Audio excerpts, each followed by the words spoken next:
Les éoliennes font aujourd'hui partie intégrante de notre paysage. On les voit au moins depuis les routes, depuis les autoroutes. Parfois, on les voit depuis sa maison. C'est ce qui engendre des crispations. Pour en parler, Pierre-Emmanuel Picard, secrétaire de Vents de Sarthe et cofondateur de Vents des Mers, association de maires confrontés à l'implantation d'éoliennes. On va faire un petit topo très rapide de la Sarthe et le département des Pays de Galois, le moins loti en termes d'énergie éolienne. Il en existe une trentaine répartis sur 7 sites, ne représentent que 6% de la production d'énergie en Pays de Galois, alors que les Sartois représentent 15% de la population et notre département 20% de la superficie. Avec la loi APER, ou APR, c'est selon, qui vise à l'accélération des énergies renouvelables, promulguée en janvier 2023, qui a pour but d'inciter les communes à augmenter leur part d'énergie renouvelable dans le mix énergétique. Mon invité sera d'accord, vaste programme. Oui, la loi est difficile. Est difficile, donc la loi APER se vint plus pour les communes, car elles sont incluses dans la décision d'implantation de ces éoliennes. C'est là, j'ai envie de dire, que le bas blesse, pour ça que vous avez cofondé Vents des Mers. Déjà, est-ce que cette loi, selon vous, va dans le bon sens ? Alors, nous avons fondé Vents des Mers, comme le slogan de Vents des Mers l'indique, pour que, face à l'éolien, les maires aient la parole. Donc, ça veut dire, tout simplement, que dans la décision d'implanter des éoliennes dans les territoires, on demande que les maires soient écoutés et surtout soient entendus. Alors il y a eu plusieurs lois depuis un certain temps qui ont tendance soit à retirer du pouvoir aux maires, soit à l'augmenter un peu, soit à lui accorder quelques droits. La loi APER est probablement la loi qui se rapproche le plus possible de cet objectif de donner un peu plus la parole aux maires. Donc, puisqu'elle demande aux maires, avec son conseil municipal, et après avoir consulté la population locale, c'est important, elle demande aux maires de dresser une cartographie des zones où on pourrait installer favorablement, on va dire, des éoliennes ou d'autres types d'énergie renouvelable. Et comment ça se traduit concrètement ? Alors concrètement, les services de l'État ont fourni une cartographie qui a été préparée par le préfet et quelques autres entités dont on pourra discuter la composition. Et cette cartographie donc propose des zones au maire. Le maire est censé donc les présenter à sa population par une consultation qui n'est pas définie dans la loi. Et ensuite de faire approuver en délibération au conseil municipal ces différentes cartes. Donc il y a une carte, c'est comme une carte géographique, où il y a des zones assurées où on dit là, c'est bon pour mettre plein d'éoliennes. Ça s'appelle une zone donc d'accélération des énergies renouvelables. Où là, c'est une carte pour mettre plutôt des panneaux solaires en toiture ou au contraire de l'agrivoltaïsme. Ça ne concerne pas que l'éolien. Absolument. La loi APER, c'est l'accélération des énergies renouvelables. Photovoltaïque également. Voilà, photovoltaïque. Donc sur toiture, photovoltaïque donc dans les champs, ce qu'on appelle l'agrivoltaïque, la géothermie, la méthanisation, la biomasse. Enfin, il y a plein de choses que plein d'énergie, de types d'énergie, donc le maire et son conseil municipal peuvent définir. Donc en cela, c'est assez intéressant, c'est plutôt bien fait. Sur le papier, ça vous séduit ? Sur le papier, au départ, c'était séduisant. Mais ensuite, qu'est-ce qui s'est passé ? Alors, il y a évidemment, comme d'habitude, il y a plusieurs détails qui font que la loi n'est pas aussi appréciée et appréciable que cela. Le premier détail, qui n'en est pas un, c'était le délai affiché au départ pour la loi, qui était fin décembre. Donc, fin décembre, les maires étaient censés avoir tous remis leur copie. Le seul problème, c'est que la plupart des maires n'étaient pas prêts et que surtout l'outil cartographique n'était pas prêt. La version qui était à peu près, on va dire, opérationnelle, n'a été livrée que de mémoire mi-novembre ou fin novembre. Et donc, il y a eu une réunion avec, d'ailleurs, dans le cadre de l'AMF, donc l'Association des maires de France, oui. Un webinaire avec un représentant d'Agnès Pannier-Runacher, qui a précisé que cette date de décembre donc 2023 n'était pas une date butoir, c'était une date objective. Et donc là, je vous dis ces points-là parce que c'est symptomatique de la façon dont on fait les lois et dont on communique. Et donc un maire a dit, et alors ensuite, il a précisé, c'est un processus long qui va se dérouler au fil de l'eau, notamment en 2024. Et donc un maire a posé la question, mais alors, est-ce qu'on peut retirer la date de décembre ? Et donc le représentant de la ministre a répondu, donc c'était en octobre, a répondu, Non, on peut la laisser puisque ce n'est pas une date butoir. Donc je laisse à vos auditeurs le plaisir C'est vérifiable tout ça ? Ah oui, absolument. Je laisse à vos auditeurs le plaisir d'écouter et d'apprécier ce jargon ministériel qui est absolument insensé, enfin, qui montre à quel point les choses ne sont pas très préparées et à quel point on n'ose pas dire les choses clairement. Le rendement de l'éolien est meilleur que le photovoltaïque. Une éolienne d'environ 3 MW va permettre de produire de l'électricité pour 2800 habitants, là où un hectare de panneau voltaïque va permettre d'alimenter seulement, entre guillemets, 460 habitants. Pourquoi alors combattre les éoliennes et pas les photovoltaïques ? Parce que là, vous critiquez la loi Appert, vous critiquez cette, si je comprends bien Mauveau, cette verticalité, ce jargon, là je vous cite, ministériel. Mais pourquoi il n'y a pas le même souci avec les voltaïques ? C'est pas l'éolien le problème en fait ? Alors il y a d'autres soucis avec le photovoltaïque, c'est clair. Mais alors pourquoi l'éolien ? Bon, d'abord nous on est un mouvement, disons, on se positionne pas comme anti-éolien puisqu'on va y revenir. Voilà, on demande la parole au maire, mais on se fixe, on se mobilise sur les éoliennes. Ça c'est clair, c'est notre mouvement. On ne peut pas non plus se mobiliser sur toutes les énergies pour ou contre, peu importe ici. Je voulais tout de même revenir une seconde, si c'est possible, sur la loi Appert. Oui, très vite, s'il vous plaît. Très vite, oui. Sur la loi Appert, ce qu'il faut voir, c'est que les cartographies que le maire va dessiner pour l'accélération donc des énergies renouvelables, ces cartographies, elles ne sont pas opposables. C'est-à-dire qu'en fait, en gros, le préfet, juridiquement, en tient compte ou n'en tient pas compte. Et c'est ça le gros problème. C'est-à-dire, quelque part, on fait semblant de donner un certain pouvoir au maire. Faire semblant, carrément ? Faire semblant, absolument. Pourtant, tous les maires aujourd'hui sont consultés. Il y a des projets qui parfois ont été annulés pour des raisons, par exemple, écologiques. On l'a vu notamment avec un projet par rapport à des chauves-souris en 2021, en Sarthe. Oui, mais ça, c'est pas la loi Appert. C'est-à-dire que la loi Appert, elle ne vient pas à la place de toute la réglementation. Non, ce que vous dites, c'est que dans tous les cas, même si le projet est arrêté pour des bonnes raisons, c'est toujours l'État qui décide in fine. Oui, voilà. Absolument. C'est toujours le préfet, fondamentalement. Mais il faut que quelqu'un décide à la fin, parce que si on laisse les maires faire, on va y revenir plus tard, il y a zéro projet nulle part, j'ai envie de dire. Je caricature un peu. Non, je pense pas. Je pense qu'il peut y avoir des mesures incitatives. Je pense que les choses peuvent être plus simples. Je pense qu'on aurait probablement plus mis d'éoliennes si on s'était mis d'accord auparavant avec tout le monde. Nous, mon sentiment, c'est que les éoliennes ne sont pas la solution technique pour résoudre les problèmes énergétiques de la France. Ça, c'est un peu prétentieux de ma part quand je dis ça. Mais Vendémer, comme je le disais, c'est la parole au maire. Donc je pense que les maires, il y a des maires qui auraient choisi des éoliennes. Il y a un autre problème sur les éoliennes qui est le problème majeur, avant de revenir au problème du photovoltaïque. Le problème des éoliennes, c'est qu'aujourd'hui, quand on plante 2 ou 3 éoliennes, objectivement, si elles sont bien positionnées, pas trop près d'une forêt ou d'une zone de biodiversité, ni trop près des habitations, ça gêne pas énormément, 2 ou 3 éoliennes. On peut même trouver ça beau.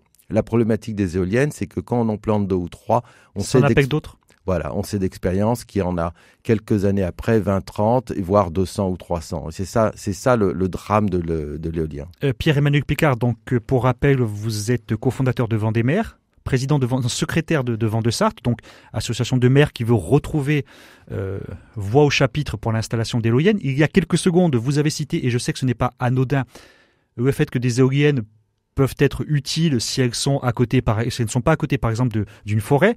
Là, vous attaquez directement le projet de Chenu qui est en bordure de forêt, d'où la levée de bouclier et une pétition dont on va parler dans quelques instants. Oui, d'après les informations que j'ai, ces éoliennes sont destinées à être implantées donc très près d'une forêt et donc très près de zones où il y a des chauves-souris et différentes faunes. Et donc, selon les gens qui attaquent ce projet, elles portent atteinte à la biodiversité. Si on fait ça d'un point de vue extérieur, on a l'impression, et c'est pour ça que je vous ai posé cette question tout à l'heure, qu'il y a systématiquement des levées de boucliers anti-éoliennes qui ne concernent pas, par exemple, les panneaux voltaïques, même si on a aussi, si on parle le cas de Chenu, il y a eu une pétition contre ce projet. Près de 12 000 personnes ont signé une pétition en ligne contre ce projet Chenu. Au moment où on se parle, c'est 11 775. Pour rappel, Chenu, 423 habitants. L'intercommunalité du Sud-Sarthe, 22 000 habitants. Quand on voit les commentaires sur le site, je cite, exemple, dans le 86, la plupart des bâtiments de la ville ont dénaturé les paysages.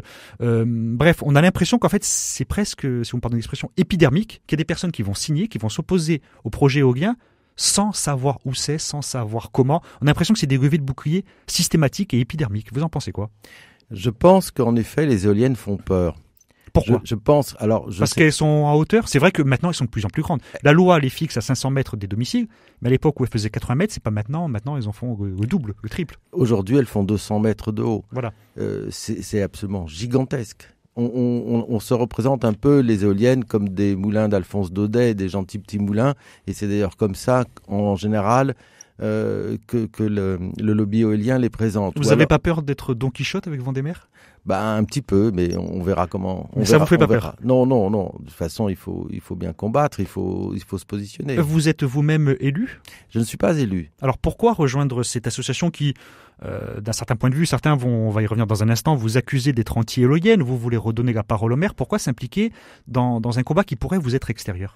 Alors tout simplement, c'est que je suis rentré dans ce combat parce que ça ne m'était pas extérieur, mais que j'étais directement concerné et qu'on voulait planter des éoliennes à quelques centaines de mètres de mon habitation. C'est très souvent comme cela, d'ailleurs, que les groupes d'opposition qui se structurent, qui se créent, fonctionnent. Il y a un cas particulier, et puis de ce cas particulier, d'ailleurs qu'on a gagné, de ce cas particulier, on a pris conscience, et j'ai pris conscience avec le maire de ma commune, qu'il y avait un combat plus large à mener et qu'il fallait un peu aider les maires à s'exprimer alors qu'ils étaient plutôt, on va dire, reluctants à s'exprimer dans ce domaine. Et donc, ça vient, selon vous, de la société civile, c'est elle qui doit impulser des choses si parfois les maires sont un peu frileux, si vous me pardonnez l'expression ? Je pense que l'ensemble de la société, les maires, les élus, les habitants, doivent participer à cette construction. Mais c'est pas non plus contre les autres structures, contre le département ou contre la région. Je pense que c'est avec. Et le problème que nous avons, c'est que, je crois que c'est assez propre à la démocratie française, on n'arrive pas à construire avec. Il faut tout de même rappeler que Emmanuel Macron, en janvier 2020, à Pau, devant une délégation régionale, disait « les éoliennes, il ne faut pas les imposer d'en haut ». Donc il disait ça en public. Et Elisabeth Borne, un mois ou 2 mois plus tard, à l'Assemblée nationale, disait la folie éolienne, la covisibilité, l'anarchie du développement éolien, il faut que ça s'arrête. Donc selon vous, la démocratie française, c'est toujours des oppositions, des postures, des clivages. Est-ce que vous craignez pas de donner une mauvaise image avec Vendémer ? Donc je suis allé sur votre site. Il y a 2 points qui m'ont beaucoup intéressé. Donc déjà, dans les outils pour résister, il y a tout en haut une audition de Jean-Marc Jancovici devant la commission d'enquête sur la perte de souveraineté et d'indépendance énergétique. Jean-Marc Jancovici, donc pour rappel, est polytechnicien. Il fait plus ou moins autorité dans la matière, selon le point de vue. Mais selon beaucoup de nos confrères, des fois, ses positions sur le nucléaire et les énergies renouvelables, on peut aller voir ça sur YouTube, peuvent être vues comme caricaturales, comme si en lui-même, il était une sorte de pro-nucléaire qui s'ignore ou pas. Oui, ça, on peut penser ce que l'on veut de Jean-Marc Jancovici. J'ouvre des pistes, je critique pas. Oui. Non, mais personnellement, je pense qu'au contraire, Jancovici en particulier, on le lit dans la bande dessinée Un monde sans fin qu'il a écrit avec le dessinateur Blin. C'est quelqu'un qui propose une approche globale, une approche systémique, une approche... Quand il dresse les tenants et les aboutissants de l'énergie, il donne vraiment un schéma complet qui englobe absolument tout. Et donc, en cela, c'est profondément une pensée écologique. Selon vous, parce que justement, il y a des militants écologiques, voire des... C'est un peu compliqué parce qu'un journalisme n'est pas censé, quoique il y a des journalismes d'opinion, même des fois des journalistes qui seraient revendiquent comme étant écologistes, qui remettent en doute les positions de Jean-Marc Jancovici. Oui, bien sûr, mais on peut remettre en doute tout ce que les gens disent. Mais si vous voulez, Jean-Marc Jancovici, il est... C'est pas un peu une sorte de héros dans le sens porte-parole des anti-éoliennes et des pro-nucléaires, parce que d'ailleurs on les oppose, mais c'est les centrales thermiques qui sont visées par les nouvelles lois, c'est pas les centrales nucléaires. Le but, c'est pas d'opposer nucléaire et éolienne. Nous, on n'est pas dans l'opposition nucléaire et éolienne. Nous, on a un combat contre l'éolien qu'on impose sans l'avis des populations et sans l'avis des maires. Ensuite, le débat sur est-ce que c'est une énergie qui est bonne ou mauvaise, je dirais c'est un autre débat. Bien sûr que ça nous passionne et ça nous intéresse. J'ai ma propre opinion dessus, mais c'est un autre débat. Et justement, donc, vous n'êtes pas anti-éolienne, vous êtes contre, je vous cite, cette verticalité. Mais autre outil que l'on retrouve sur votre site, c'est juste en dessous de l'audition de M. Zancovici, c'est un label commune sans éolienne. Bon, en gros, pour nos auditeurs, c'est un peu comme un panneau stationnement interdit. Pour une association qui veut donner la parole aux maires, est-ce que quand on voit cela, c'est pas un peu donnez-nous la parole pour ne pas installer d'éoliennes? Le fait de donner une certification officieuse et purement symbolique, de ne pas avoir d'éoliennes sur sa commune. Alors comme si c'était un gage de qualité. Oui, là c'est une commune qui s'appelle Marron-en-Berry, donc qui a édité ce panneau. Que vous avez repris sur votre site? Absolument, donc j'invite d'ailleurs toutes les communes qui ne veulent pas d'éoliennes sur leur territoire à afficher ce panneau. Sur votre site vendémaire.fr? Absolument. Et je trouve que c'est au contraire quelque chose plutôt de sympathique. Comme on dit, il y a village fleuri, ben là, il y a commune. Mais là, on est dans l'opposition. Village fleuri, on est dans le fait de planter des fleurs. Là, on est dans le fait de ne pas avoir d'éoliennes.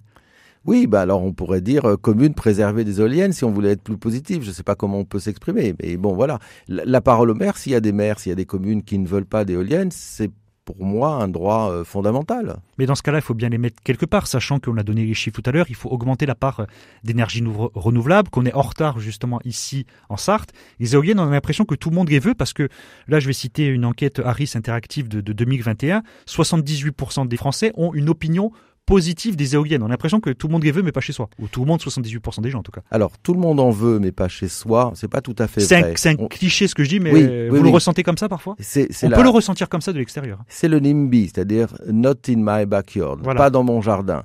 Donc, en réalité, ce dont on s'aperçoit, c'est que les gens qui n'en veulent pas dans leur jardin, par définition, mais les gens qui en veulent... C'est un peu gros dans le jardin, si on parle de l'effet du bois. Mais les gens qui en veulent, n'en veulent pas non plus dans leur jardin. Et on voit que les communes qui ont des projets d'éolien les mettent toujours le plus loin possible du bourg, de leur centre-ville. Ça, c'est évident, voire de leur maison.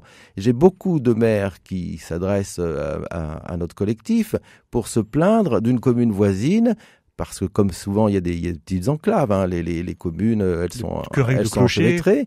Et donc, très souvent, il y a un maire qui plante des éoliennes dans une petite enclave qui est à l'intérieur, on va dire, de la commune voisine, et les dégâts, qui souffrent de ces éoliennes, c'est la commune voisine qui n'est pas porteuse du projet, et la commune porteur du projet, elle va être rétribuée financièrement, et elle n'aura beaucoup moins d'ennuis que la commune voisine. Donc personne, en fait, ne veut d'éoliennes chez soi. Pierre-Emmanuel Picard, dernière question. Vous avez dit que vous avez une opinion personnelle, mais vous n'êtes pas forcément là pour la transmettre. Mais est-ce que ça vous parle, en tant que cofondateur de Vendémaire, est-ce que ça vous parle le syndrome de l'éolien? Pour rappel, le syndrome de l'éolien, ça a été étudié par l'Académie de médecine qui ne l'a pas reconnu. La Cour d'appel de Toulouse, donc par contre là c'est une cour de justice, hein, c'est pas des médecins, a condamné en 2021 une société d'exploitants d'éoliennes à indemniser un couple pour avoir souffert de ce symptôme parce qu'ils habitaient à côté d'un parc éolien. C'est un symptôme, je vais schématiser, assez proche du mal de mer. Est-ce que ça vous parle dans votre combat? Oui, ce qui me parle le plus, c'est que je trouve qu'on n'a pas... On n'a pas fait le tour, en fait, on n'a pas tout étudié, c'est ça? Voilà, on n'a pas assez d'études scientifiques en France. Et ça, je trouve que c'est un gros problème. L'État devrait lancer des études beaucoup plus fines, beaucoup plus poussées, parce qu'il y a des problèmes évidemment psychologiques liés à la visibilité des éoliennes, il y a des problèmes physiologiques qui sont liés par exemple aux effets stroboscopiques, il y a des effets des infrasons alors qui sont plus ou moins niés, et de temps en temps il y a toujours un médecin ou un groupe de médecins qui disent si c'est peut-être mais l'Académie de médecine ne l'a pas reconnu.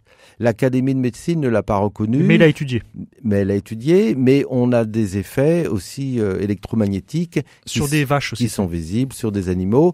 Et quand les effets sont visibles sur les animaux, on peut tout de même se poser la question à juste titre, est-ce qu'ils ne sont pas aussi visibles quelque part sur les humains? D'après vous? D'après moi je ne suis pas scientifique. Je veux des études scientifiques. Donc d'après vous, qu'est-ce qu'il faudrait changer, puisque vous n'êtes pas contre les implantations d'éoliennes, vous voulez juste un peu plus d'horizontalité?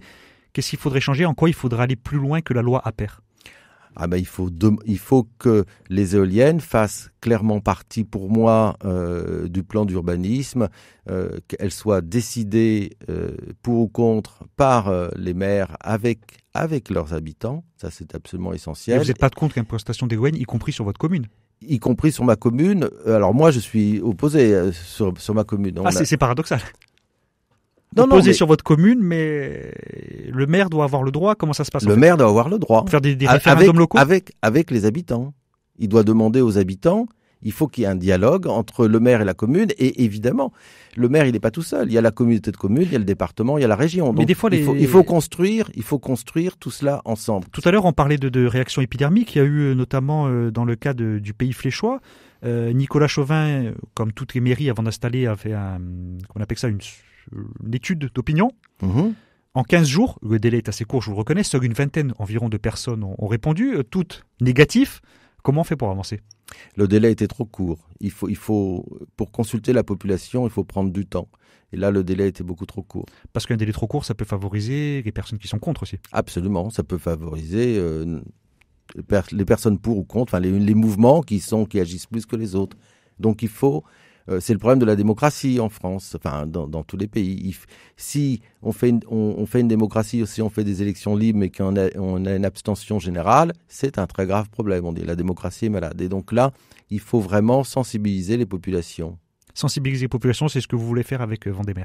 C'est notamment ce qu'on veut faire avec Vendémer et avec Vent de Sarthe dans la Sarthe. Voilà, merci Pierre-Emmanuel Picard. Donc le site pour renvoyer nos auditeurs qui veulent connaître votre action, c'est vendémer.fr. Absolument. Merci. Merci à vous.